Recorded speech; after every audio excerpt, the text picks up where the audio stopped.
And we are, as a people, inherently and historically opposed to secret societies, to secret oaths, and to secret proceedings.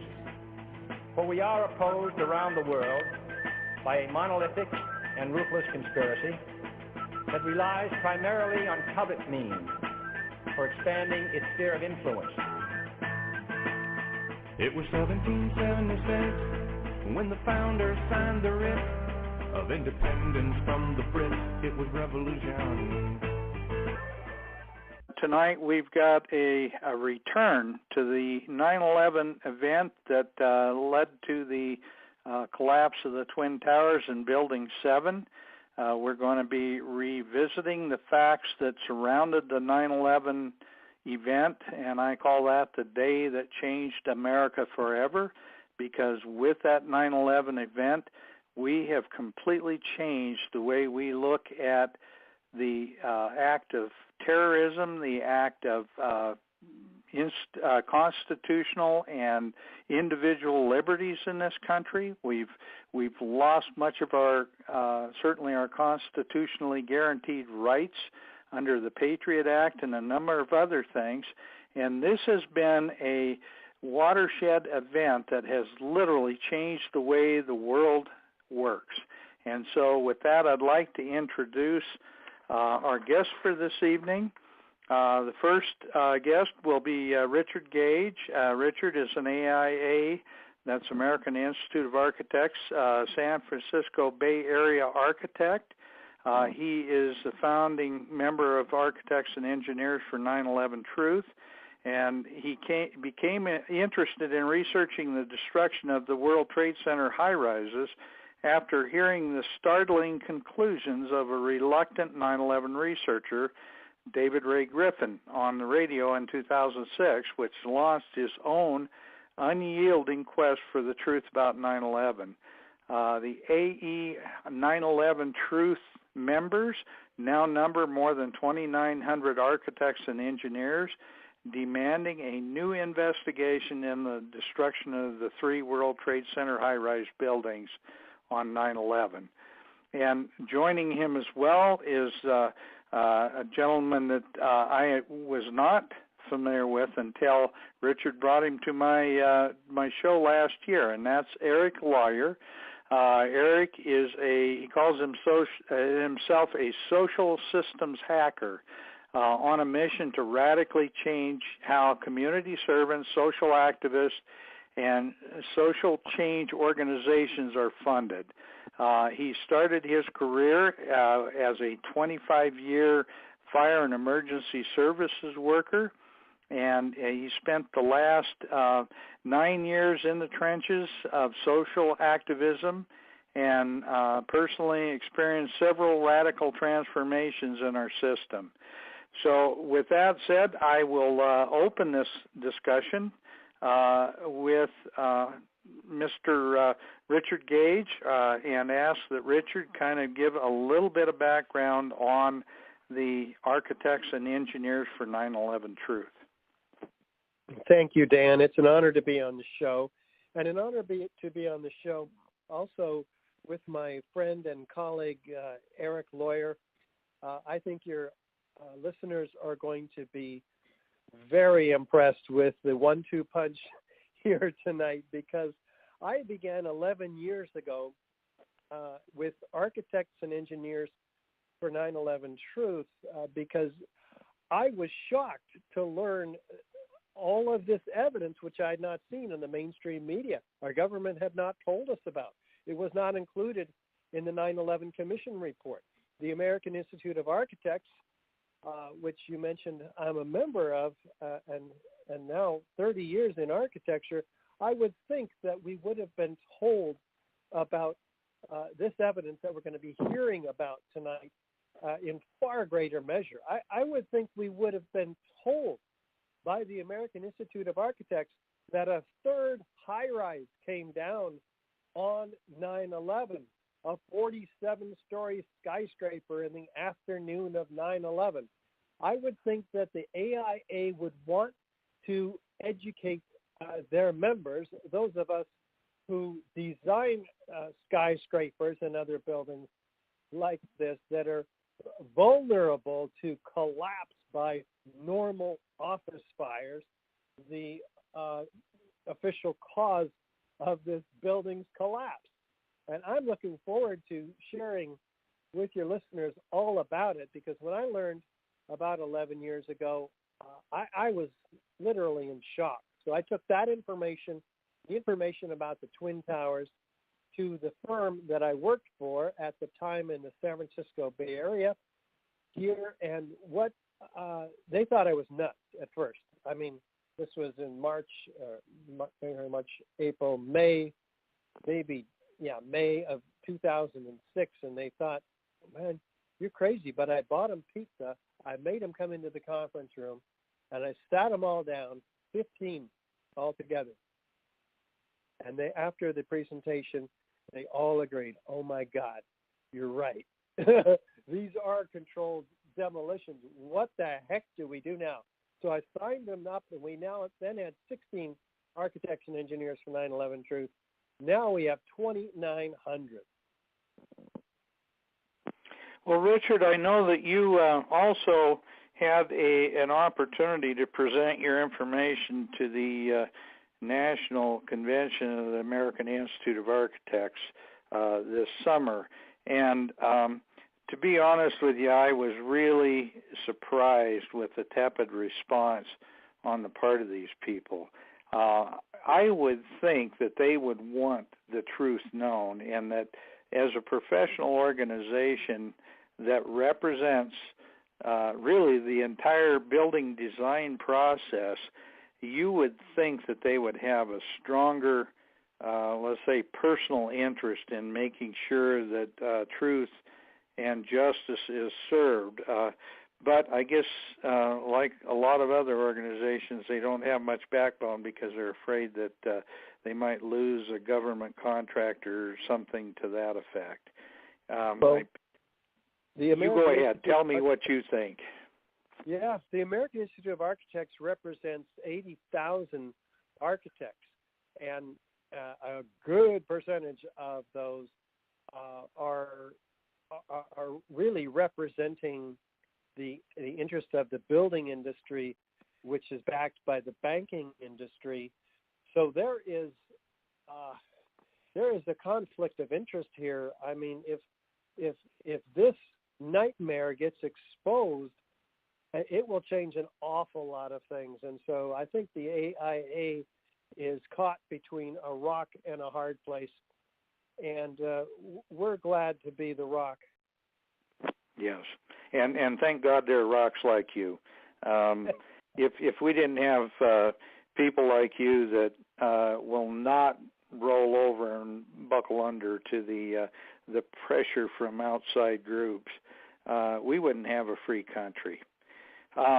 Eric, I'd like you to kind of enter the conversation now and give people a little bit better idea of your background and how you got involved with fire and emergency service workers for 9/11 Truth. Thank you, Dan. And like Richard said, it's an honor to be here. And thank you, Richard, too, for being the rock for so many years. Richard's actually, I'll share the story, but was one of the catalysts that really got me activated. So my background, just to kind of give you the emotional side, was I was raised by a cop and a high school principal. So authority, I knew authority directly, but I trusted and loved that authority. So for me, I respected authority, and I wasn't afraid of it. So I ended up graduating from college, became a firefighter paramedic, and I was in emergency services for 13 years before 9/11 happened. When it happened, it was, for me, it was devastating, like everybody. And I was on a federal team that I thought was going to go out there. Turns out we had two teams in Seattle. I was working for Seattle Fire at the time. We had two teams. Our other team went, but because there were so few survivors, the team I was on didn't go. I went out on my own with other firefighters, and we supported the guys that were out there, and we attended funerals. We did everything we could. So I got to see, ground zero directly firsthand, and the impact, to say the least, was devastating. And at that time, I wanted nothing more than to go to war. I was all about the war, the fight. Let's go get them. And anyone who questioned the official story, I would get super angry, and I just tell them to shut up. And I realized, now looking back, I was shutting people down. I wasn't allowing the truth to even be spoken. And when it took years later, where another friend, a West Point graduate buddy of mine, shared something with me that wasn't related to 9/11, but to the looming financial collapse. And what he was in a high position in a financial institution. And what he said is, if I didn't know better, I would swear there's people trying to destroy our economy. And that was my red pill, I guess you could say, that opened the door. And I said, all right, what is 9/11? I started looking again. And that night I saw Richard's, one of his presentations. The evidence, was like, wow, this is pretty solid. And one thing led to another. And within 2 days, I was at the point where I knew I had to stand up and do something. I was in my world was so blown apart that I'm like, I don't even know what to do, but I know I can't stand for this. And so I committed to found Firefighters for 9/11 Truth. And that was in 2008, basically. And was on a several-year journey with Richard, and we spoke quite a bit, as a team. And what ended up happening was I realized I had my own personal crises, and I realized that I needed to approach this from a different perspective, but I didn't know what that looked like. So I kind of stepped back for several years, and where I'm at now I can share later, but I'm coming at it from an entirely new angle and more of a long-term, like how do we use 9/11 to be a catalyst for really radical change that helps us all step into our power. So that's kind of where I'm at right now. Okay, great. Well, I have to say that, one of our journeys that we've done as a radio network and I've done with my radio show is to really open my ears and listen to a lot of information that you won't hear anywhere else. And the reality of that process is that when we start to really listen with our ears and with our head instead of just our heart, we find that there are a lot of things going on in the world that we really are antithetical to anything we really believe in. So, Richard, I know one of the things that stand out, and so we'll get on with this is the start of the conversation, but Building 7. Building 7 was a building that was nearly a block away, and it was not hit by an airplane. It was not, didn't have serious fires and structural damage. Yet Building 7, a 47-story high-rise building that was only in the immediate area, collapsed in the same way as the Twin Towers. And I know that brought a lot of people like yourself to, what's going on here? This isn't the way that building should react. And so I'm going to turn this over to you, Richard, and I really want you to talk about the Building 7, the official story, and then what you found when you really investigated the evidence. Well, this building, after witnesses hear explosions at 5:20 in the afternoon, it dropped like a rock straight down, uniformly, symmetrically, into its own footprint in under 7 seconds. Now, try to picture this and see if there's anything that comes up in your mind. Have I seen buildings do this before? Well, yeah, we've all seen the old hotels in Las Vegas, when they're brought down with controlled demolition. It looks exactly like that. And yet, NIST, the National Institute of Standards and Technology, who was tasked with explaining these collapses to the American people, says, and this is 7 years later, by the way. They're just fumbling this football. This building came down by normal office fires. Now, office fires have never brought down a skyscraper, ever, in the history of high-rises. It just doesn't happen. I mean, these buildings are fireproofed, on and on and on. So they're very safe buildings. Firefighters go routinely into high-rises, which is why they did in the Twin Towers also. But with Building 7, they were told that it had structural damage, and it did have a few beams that hit it. But this was not a significant part of the World Trade Center 7's collapse at all, according to the official story. And it had a few small scattered fires, which is what which is all that the videos and photos show. There's no major engulfing fire in this building whatsoever. And where the fires were, by the way, at the time of an hour or two before the collapse, they were on the 12th and 13th floor, which is occupied by the Securities and Exchange Commission, which is a very suspicious fire because they're on the opposite side of the building from where the Twin Towers were. Presumably they were started when some of the debris hit the building. So there's a lot of questions raised here, but especially with these witnesses that hear explosions, and yet explosions are not a part of the official story whatsoever. What is? Well, you have the collapse of this building happening in the east side under the east penthouse, which actually collapsed 6 seconds earlier. And so NIST tries to promote this elaborate explanation of how these long span beams expanded, pushing a girder off of its seat on this column 79, and that caused the 13th floor to fall on the 12th and 12th and 11th and so on for 9 floors, and then this big column buckles, and then that causes the internal cascading failure of this building, none of which is telegraphed to the outside, by the way. You would have seen massive deformation of the exterior perimeter structure, the granite panels and the windows, and you just don't see that at all. And then they say the overall building came down perfectly, symmetrically, in the manner it did. It's just so ludicrous on so many fronts, and we spend a lot of time dissecting this story and showing how it couldn't be true at all on our DVD 9/11 Explosive Evidence Experts Speak Out. And it's just fun because the building initiation of collapse theory by NIST is just so ludicrous. It makes no sense. They had to completely ignore many of the key structural components and omit them in order to even begin to try to explain this. And still, every piece of it is full of holes. I mean, this is a building that was 2 and 3 hour fire protected, so that these structural members could not have even achieved the temperatures required to bend. But and their computer model also is quite a joke. It goes to elaborate lengths.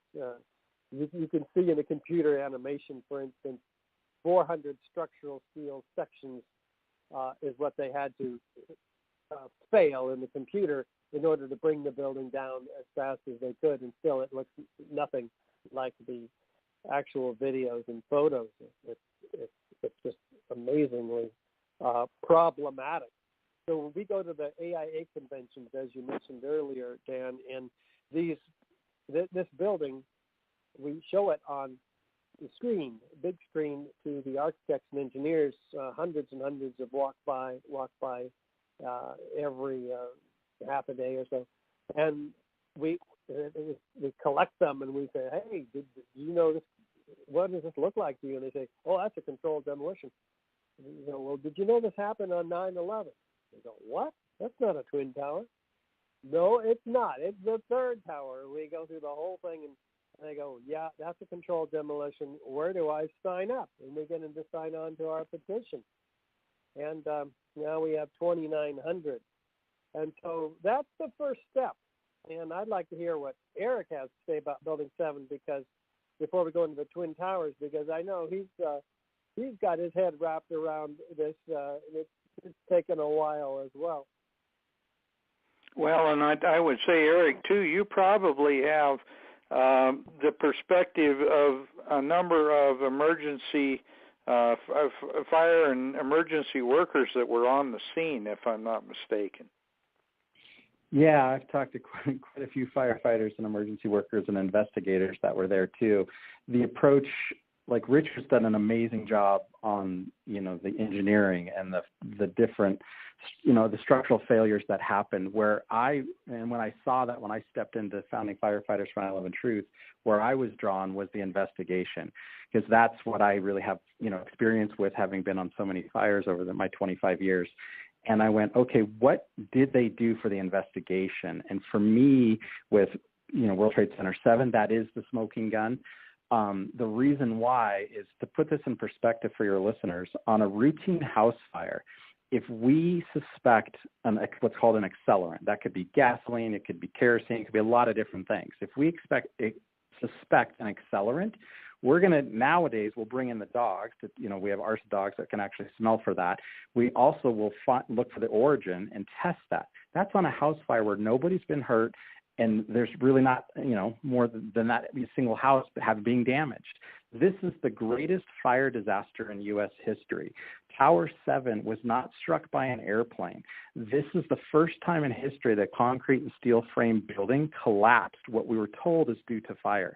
Yet we have over 118 or whatever, I can't remember the exact number, it's over 100 firefighters and first responders that reported explosions.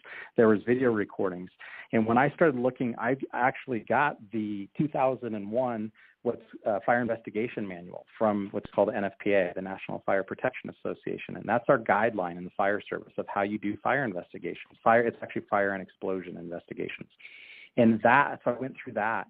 And basically, they obliterated that. There wasn't even an investigation done. They removed all the evidence from World Trade Center 7 and they destroyed it. So not only was this incompetence, this was committing federal crimes of destruction of evidence.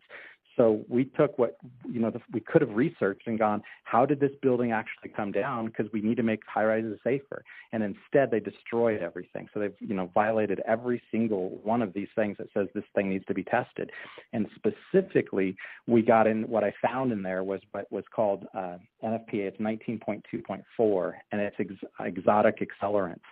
And what we saw in World Trade Centers 1 and 2 was what's called is called melted concrete and steel. And they specifically talk about in the manual.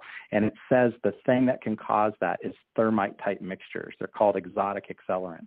So they had all the signs of exotic accelerants. They had the explosions. They had everything there. And they refused to this day to test any of the evidence for explosives. And yet that happened in 93, or I think with the year of the first Trade Center bombings, they used explosives. I mean, they've been used on multiple buildings, yet that day, why would they refuse to test when that's routine to test for that stuff? So that, to me, was the smoking gun. You got Tower 7 that comes down. There's never happened before. They destroy the evidence, and they refuse to even consider explosives when that's the number one thing everybody sees when they look at that building and go, that's explosives that brought that down.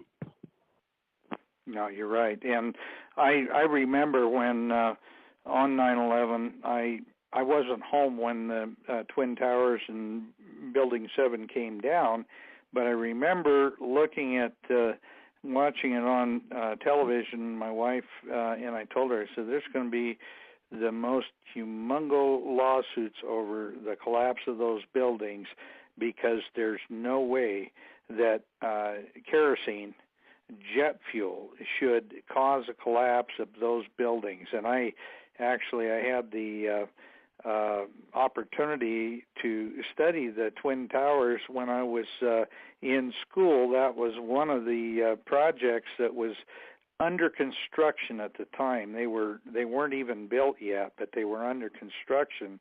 And one of the things with the Twin Towers is that they were literally designed to be let's say, jet plane proof. They were designed to be hit multiple times by Boeing 707s without any structural failures, and that was part of the building design from day one. And then the fact that the 9/11 report didn't even mention Building 7, or just barely mentioned it if it did. Richard, tell us about some of the things that you discovered that were missing from the investigation of the collapses of those buildings. Well, jumping back to Building 7, Eric mentioned that if they suspect incendiaries, well, they had every reason to suspect incendiaries, because even in the original FEMA report that came out in May of 2002 for Building 7, the Appendix C includes a detailed metallurgical examination of the few pieces of steel that were saved. And what do they find? Hot iron, molten iron corrosion attack on the steel with sulfur. Now, we're talking temperatures capable of melting iron that exceeds 2,800 degrees.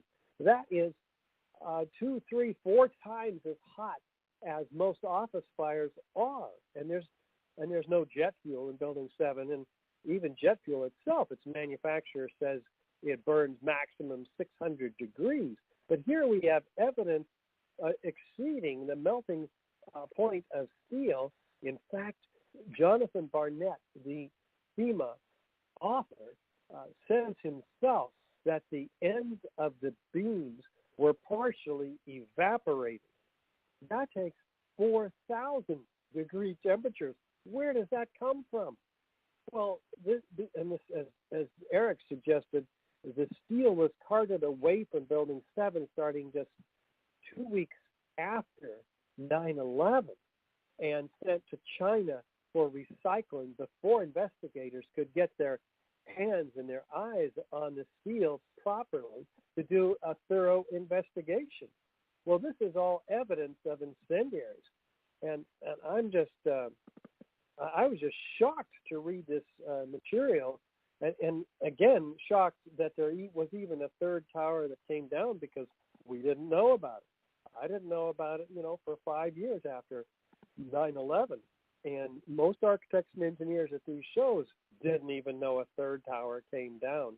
And this is the third worst structural failure in modern history.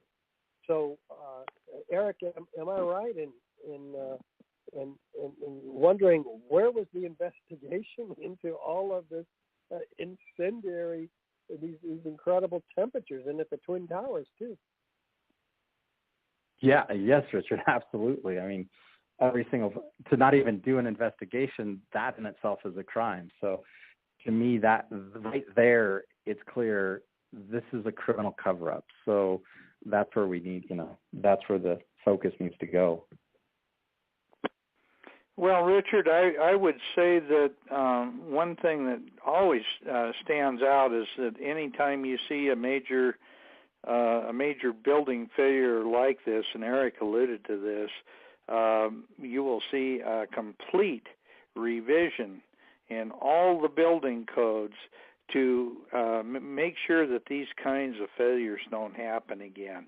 And there was absolutely nothing done with any of the building codes, because quite honestly, this anomaly couldn't be duplicated in any normal test procedure. Am I right? Well, there's no structural changes that affect the connections or the beams that was made in the International Building Code by the International Conference of Building Officials.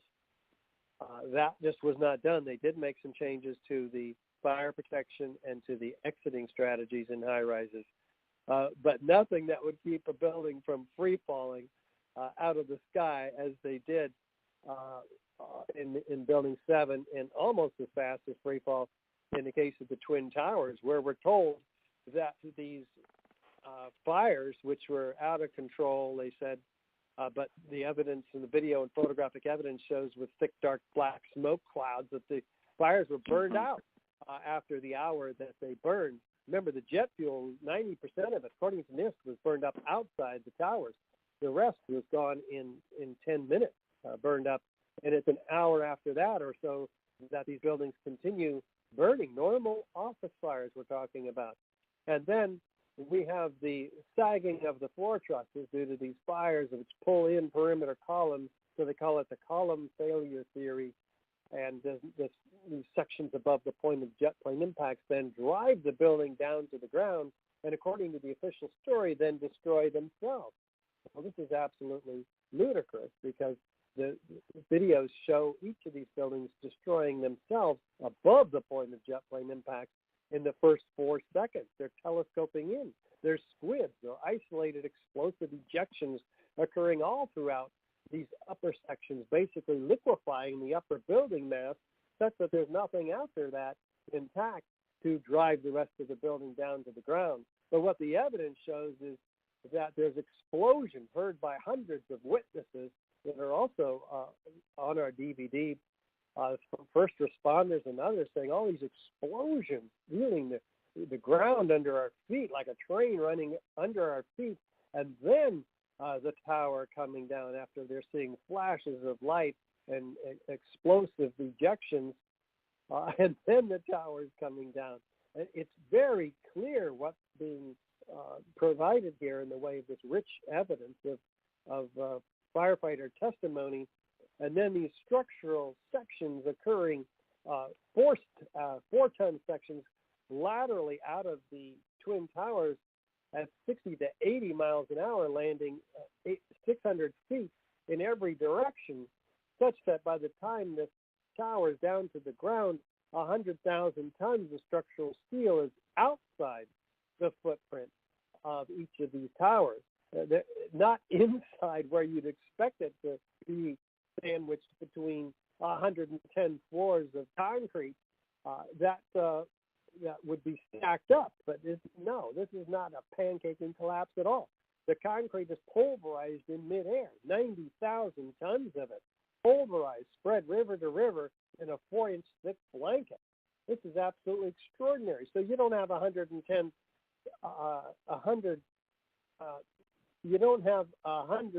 90,000 tons of concrete that's driving the building down to the ground either, because it's also outside the footprint. So there's nothing left but a miscellaneous metal, a 2-story pile at the bottom. What drove it down to the ground? It's not there. This is absolutely extraordinary. Why does NASA overflights find 1,400-degree temperatures on the surface of the piles, all 3 of these piles, the 2 Twin Towers and Building 7? There's no fire on the surface. This is 1,400 degrees Fahrenheit that's cooled off by the time it reached up to the surface. This is radiating something from something much hotter deep down in the pile. And that's what the evidence shows also. In fact, pouring out of the South Tower, molten iron pouring out of the South Tower. The firefighters called it molten steel flowing down the channel rails. The World Trade Center structural engineer himself, Leslie Robertson, describes a river of steel flowing. Well, all of that is incendiary evidence, and it should have been freaking everybody out. Well, I have to say that the jet fuel, and they always refer to it. Well, this building had this jet fuel. Well, you're right. The report even said that 90% of it was burned outside the buildings, but jet fuel is nothing more than clear kerosene. And the reason that it is used as jet fuel is because it has a much lower volatility rate, or is a lot less volatile than gasoline. And the reason they use it for jet fuel is because it's safer. It's much safer to use, and it burns at a lower temperature. So, everybody hears about jet fuel and they freak out that we've got this horribly explosive fuel.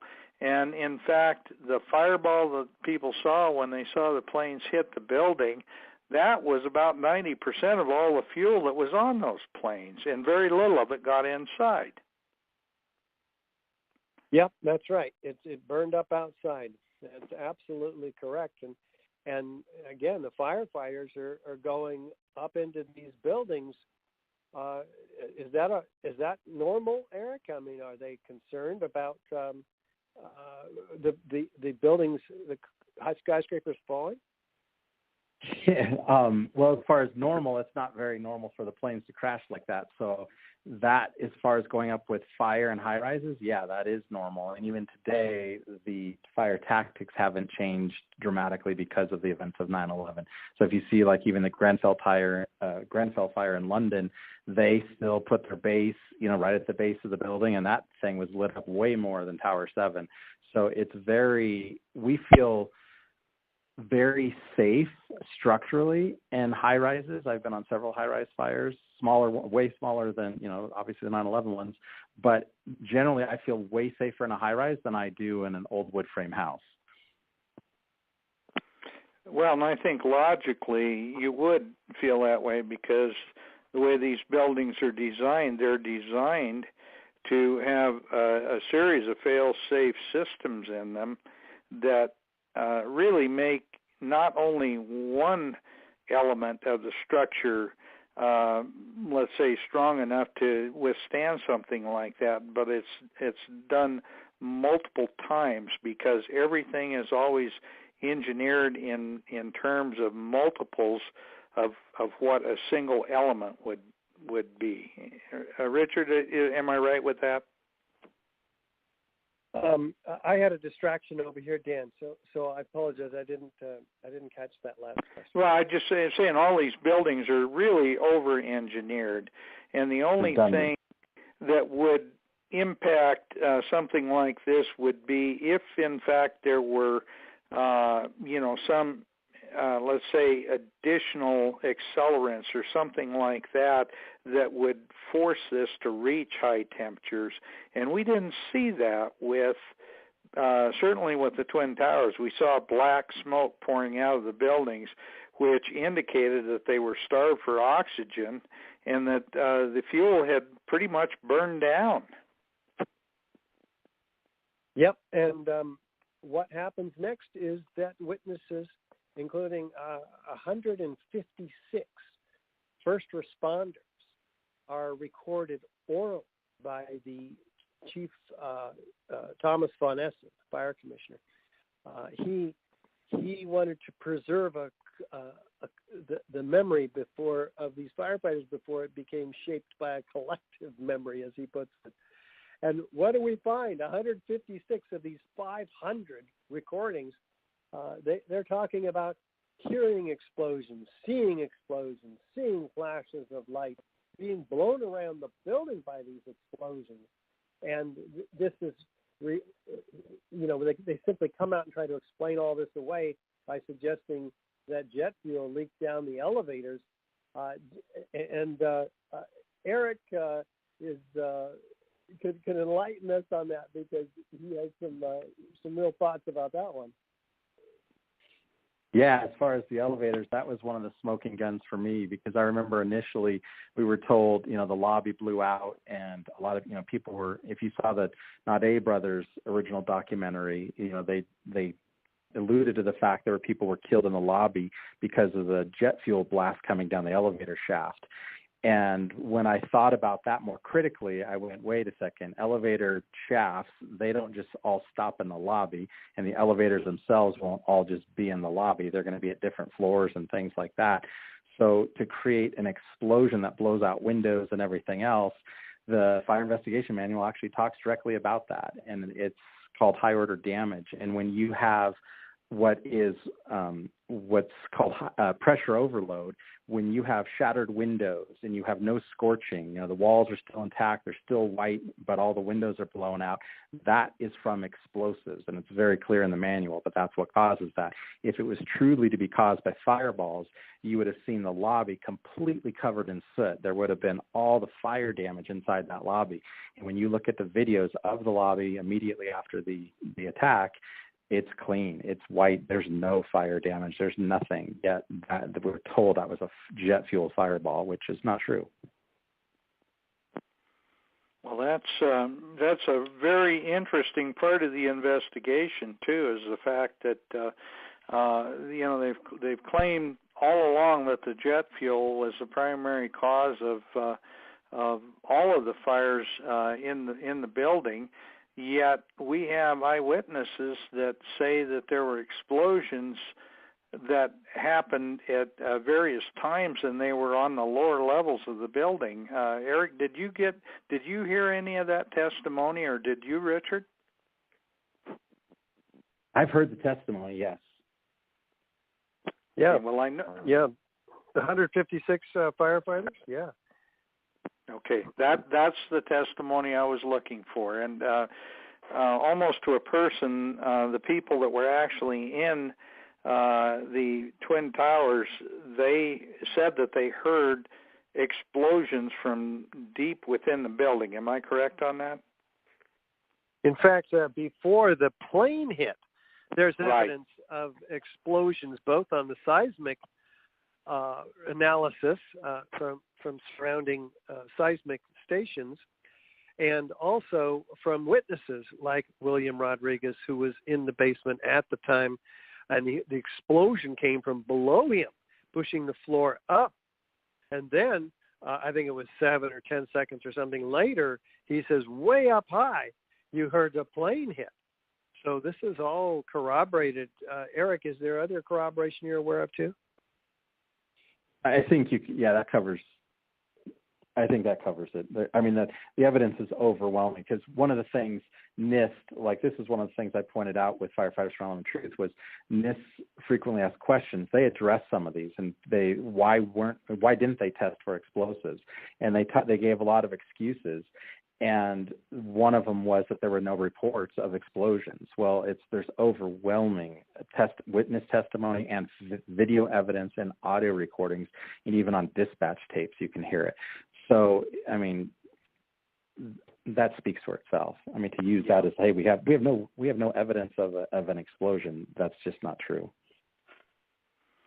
Well, and I think there is enough corroborated witness testimony from any number of sources that I think you're right. I think it's pretty obvious that there were, at least at some point, some explosives used on the buildings. Richard, talking about Building 7, I think people may not realize what Building 7 was. Can you give a little bit of a background on what Building 7 was and who the tenants were in that building, and why that might be important to discuss as well? Well, this is part of the World Trade Center complex, Building 7. It was built by Larry Silverstein in the mid-'80s, much later than the Twin Towers. But it's part of the World Trade Center complex, and he's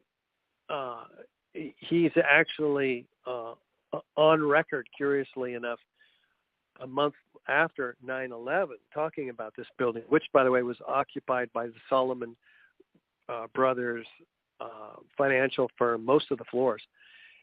But we also had the Securities and Exchange Commission in there, the IRS, the CIA's undercover operation for New York was headquartered there.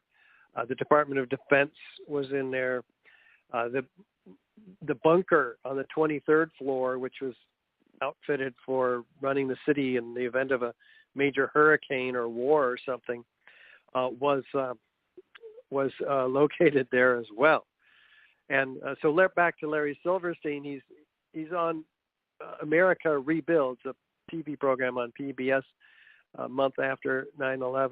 year after 9/11. He's saying, well, I was about Building 7. I was talking to the fire commander, and there's been such terrible loss of life. Maybe the smartest thing to do is pull it. And so they gave the order to pull, and we watched the building collapse. Mm-hmm. Yeah, that's amazing. Pull didn't mean we're going to pull all of our people out of the building. What it meant was, that's a term that demolition crews use to basically collapse a building. Am I right? Right. And Eric, do firefighters do controlled demolitions in buildings? Not like that, no. Yeah. No. When I first came in, we had miniature explosives for roofs to vent roofs quickly, but they quickly went away from those, and that was the last we had explosives in the fire department. And it takes months and dozens of operatives to pull a building. I mean, this is a huge deal.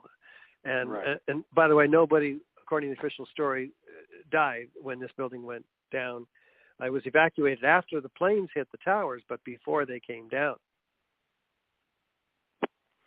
Right, right. Well, I can tell you, too, that, Richard, your point about all the dust from the concrete in the Twin Towers, and I think it was pretty much the same thing with Building 7 as well. The dust that came out of those buildings as a result of the demolition of all that concrete, it was literally all over downtown Manhattan, all over that waterfront. Absolutely. And guess what was in that dust? Exactly. The U.S. Geological Survey finds billions of something they can't even explain. Mm-hmm. Previously molten iron microspheres, the diameter of a human hair. These are almost naked to the human eye, and they do an analysis on them. They find, hey, these are iron, so this is not melted steel. Well, where does molten iron come from? We don't use iron in skyscrapers for the last 100 years. And how did it get to be molten? Well, the only thing that can explain that is incendiaries, the incendiary thermite, which uses iron oxide and aluminum powder as its main ingredients.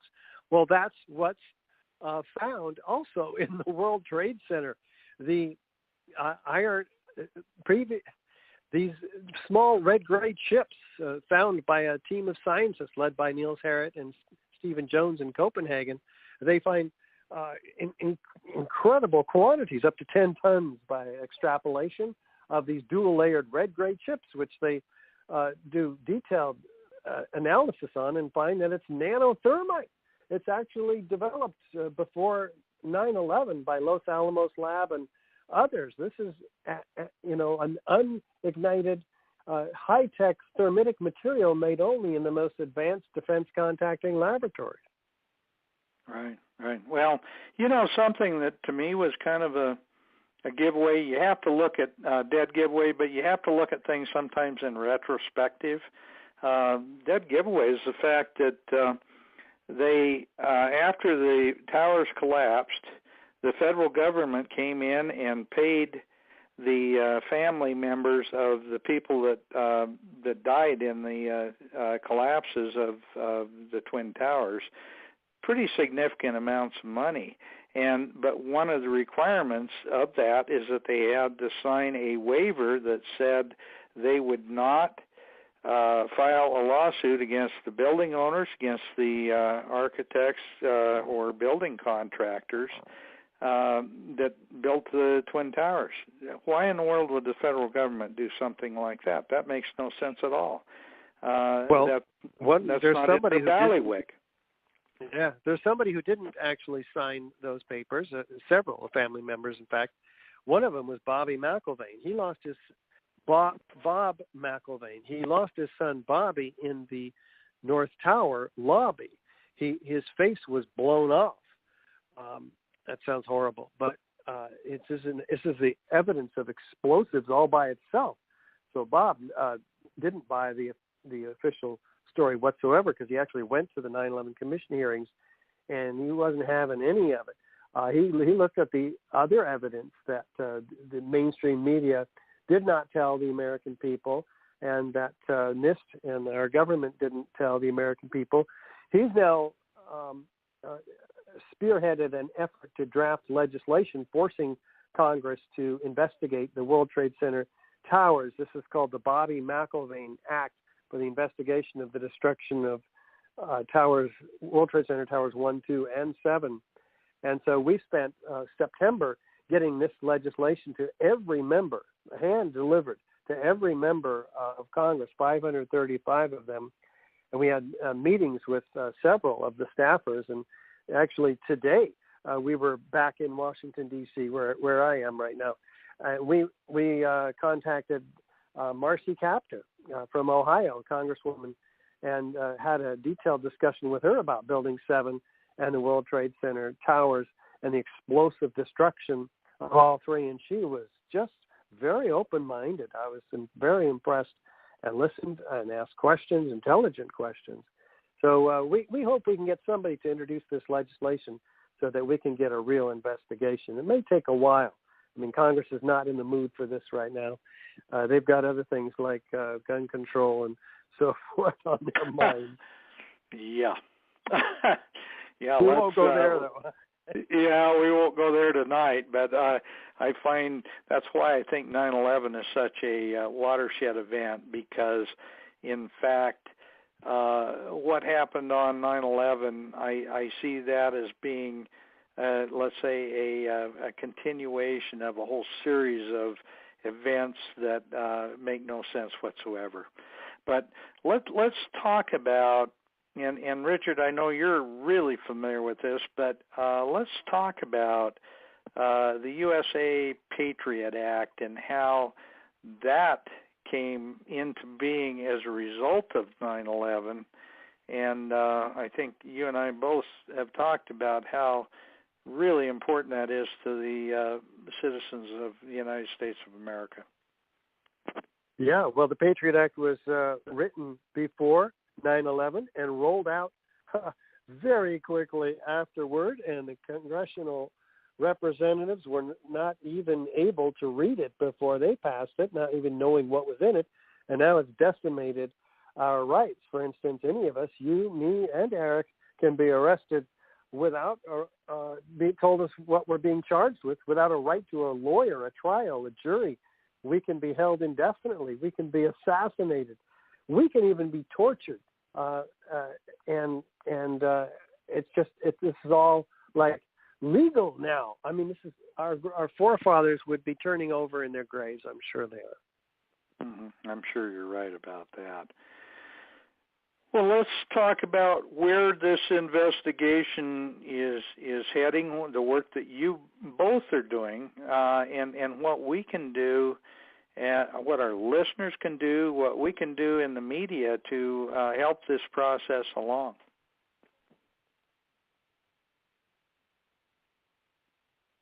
Do you want to go, Richard? Go ahead, Eric.